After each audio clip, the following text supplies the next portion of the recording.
Hey guys, welcome back to my channel. Today's video I'm going to give you my reaction and my own experience, with the Moderna COVID-19 vaccine. Just trying to think what it was called. Sorry. But anyways, so after doing a lot of research, I read every article I've read, and I read like the 12 or whatever page number of data they had on the vaccine before I made the decision to get it because for the longest, have been saying, nah, I'm not getting that. But after a lot of thinking and a lot of deep searching, I guess, I decided that for me personally, because I'm in one of the high risk groups if I were to get COVID in general, that I would probably have a bad reaction to it. I'm obese for one, and yeah, just that in general is a bad thing for having COVID. And I'm also a vitamin D deficiency, which apparently is not a good thing if you get COVID. So that was my decision that I made for my health and for the future of my family. And that's where I came with my decision. So on Thursday, pretty sure it was Thursday, I went to the VA, which was offering the vaccine because I'm a veteran.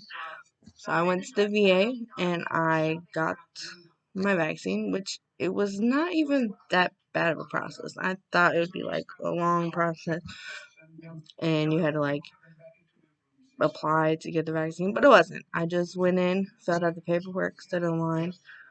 They put my, I guess, information in the system to make sure I was a patient there, and then went and stood in another line, and then went to a room and got the vaccine. The vaccine, when I got it, did not hurt. Like I like hate needles. I can't. It irritates me so. Like I don't like them. I like tattoo needles. Don't ask. I can't explain. I can get a tattoo any day and I'll be fine. But like getting blood work done and vaccines and stuff, like even the flu shot, I'm like, no, no, thank you. But anyway, it wasn't painful. I didn't even feel it. Like he was like, I'm done. I was like, oh, I didn't feel it. And then he gave me a Band-Aid. And then at the VA, which I'm pretty sure it's everywhere, I'm just telling you what I experienced. At the VA, you have to sit after you get it done. You have to sit in this like waiting area. The chairs are 6 feet apart, so social distancing. But you have to wait in this waiting room for 15 minutes before you can leave, so they can monitor you to make sure you have no side effects. Which I was fine.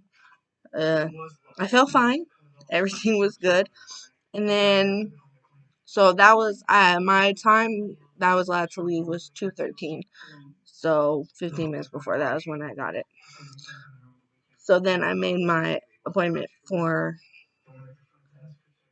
I went into the line, before I went to the second line, they gave me a date I gotta return, which is April 22nd. But, it was fine for like, I went home, I felt fine. And then, around 6 o'clock, I noticed that my arm was starting to hurt, which everybody knows you get a flu shot, your arm starts hurting for a while.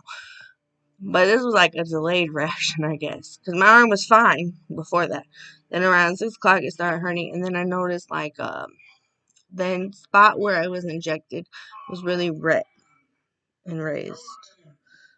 But it wasn't like I was gonna die, so I didn't really pay. I documented. I like this picture of it, which I will insert pictures. So I so that happened around 6 o'clock. So that was like 4 hours afterwards. And then my arm hurt like the whole entire night. Like, it was hurt. It hurt to raise the arm. It hurt to move the arm. Like, and it was really red. It wasn't like going away red. And then I'm gonna look at my pictures. Sorry.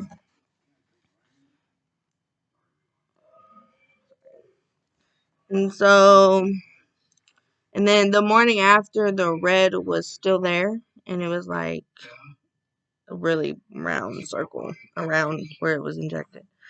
And that lasted that whole day after. And then 24 hours, it was still red. So the morning after, it was red. Then 24 hours, it was still red. And then, so that would have been Monday, right? Friday, the 26th. Yeah, the 26th, which would have been Friday. It was still red. And then Saturday, when I woke up, it wasn't red anymore. So the redness in the circle around where the vaccine was, where it was like hard to touch. Like, I don't know how to explain it, but it was red and raised for about 24 hours. And then Saturday, it went away and my arm felt fine. So my arm felt bad for like a day and a half. But it's gone now, and I feel fine.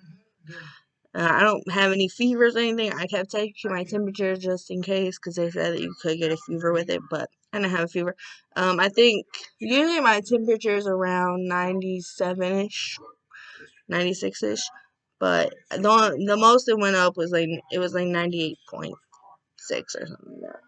So that was my experience and the reason why I decided personally to get the vaccine. I will do follow-up video once I get my second vaccine, which I've lots of things I've read. Not that I can say from like a professional standpoint. From what I've read, the second vaccine has a little bit harsher symptoms than the first one. But again, I will let everybody know. And if I have any symptoms from now till I get my second one, I will follow up with you guys. But I just thought I would share what I did for my personal health, not anybody else's. And no, I did not give my kids the vaccine. A, they're not allowed to have it. B, that would be a discussion I would have in length with the person that needs to have a conversation with. I would never give my children something I don't know 100% about. And I wouldn't make that decision on my own. I have people I would talk to first. But that probably won't happen for years anyways, because they're just now starting to do tests. So that was my experience, and I'm no way saying that you should go do it, because that's a personal decision we all have to make for ourselves. I'm just telling you what I did in my experience. And my experience probably is not the same what other people have experienced. So here's a picture of me after I got the vaccine, the morning after. And the last picture is 24 hours after getting the vaccine. That's just my experience. And if you have any questions, I can answer them to the best of my ability from what I experienced. But if you want actual medical answers, you should talk to your doctor. So anyways, I hope everybody has a blessed day, and I will see you guys again later.